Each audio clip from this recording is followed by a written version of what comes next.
Hi, welcome to another episode of Depth, Not Just Headlines with me, Deborah Anderson. Thanks to all those who have been subscribing or been liking the videos and who have been giving me your input and story ideas. It's all greatly appreciated. All right, so just remember to share the videos as well. Thank you all. This evening we'll be looking at the situation with the students across the country, working from home, doing school digitally. We want to see how they have been faring, specifically here in Georgia, which is my home state. Okay, so scores of students across the country are struggling to undertake their schoolwork online, mainly because they lack the necessary resources, and others because their parents are just unable to assist them. Others are just unable to function well outside of the traditional school setting. In Georgia, the situation is such that the State Department of Education had to allocate nearly $4 million to one district, DeKalb County, in order to provide digital equities. The money, however, was not randomly given, but rather the school districts had to compete for it. This has left other districts fearing for the worst or working out further ways to improvise. Not only that, even with the nearly $4 million, only 25 schools, as I had mentioned earlier, will be benefiting. In other words, it will not even begin to scratch the surface in order to meet the needs of the students. One teacher in the district, Sashay Crooks, says nearly half the students at her school, Cedar Grove Middle, are suffering. She says the teachers are constantly trying to improvise in a bid to not let any of their children fall behind. Mrs. Crooks notes that even with all the measures they are putting in place, some students cannot function well without constant guide. Actuality, it's about 50%. At this time, in terms of improvising, always comfortable giving them the information and don't really understand all of the information. And because they struggle so much to get it and to understand what is given to them, they're used to having the teacher guide them or give them answers.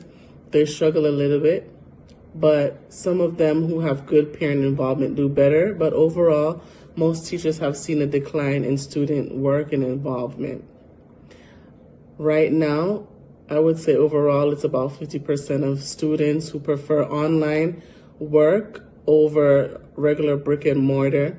Some students, they love the flexibility in being online, but some students like to have the teacher guiding them and being there with them. And also a lot of students get frustrated because although they seem to be in the digital age where they're very smart with technology, they don't always know how to use it effectively for work. They mostly use it for gaming. So it's about half and half right now. In the meantime, the other half of the students are enjoying the online schooling process. Even then, a lot of students and teachers are still concerned about, their other colleagues, or their other schoolmates. What are going to happen, with them?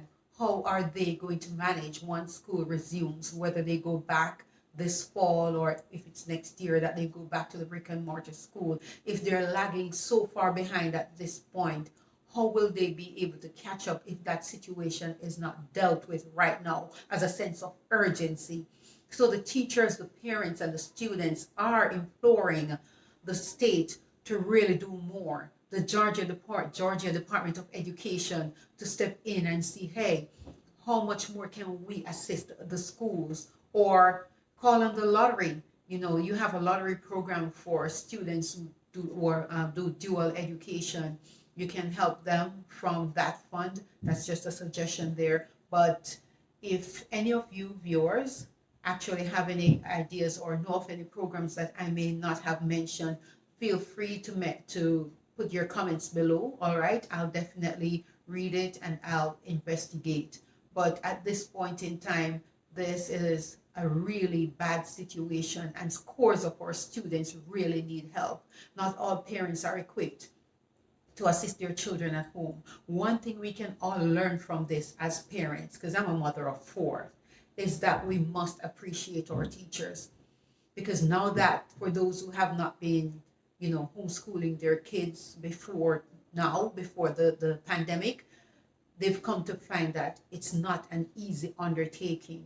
And for those who have children with behavioral issues, you get to experience it yourself, and learn that the teachers really have a lot to put up with in terms of dealing with the children's behavior and executing their duties in a great way. So let us be supportive of our teachers. And back to the topic at hand, DeKalb County, Georgia Department of Education, everybody, anybody, if you're able to help, please see what you can do. As a teacher mentioned earlier, Xfinity is putting it out there that they're helping, all the students who are without internet service at their home. They're doing that free of cost. And that's one step. But what about those who need computers? And just for those at home, if you have an extra device that you're not using, an extra phone that's just sitting there, a student can use that phone to help them, along the way with their work. Any way you can come up with to help would be greatly appreciated. Thanks again for watching this episode of Depth, Not Just Headlines with me, Deborah Anderson. Don't forget to subscribe and like. Thank you.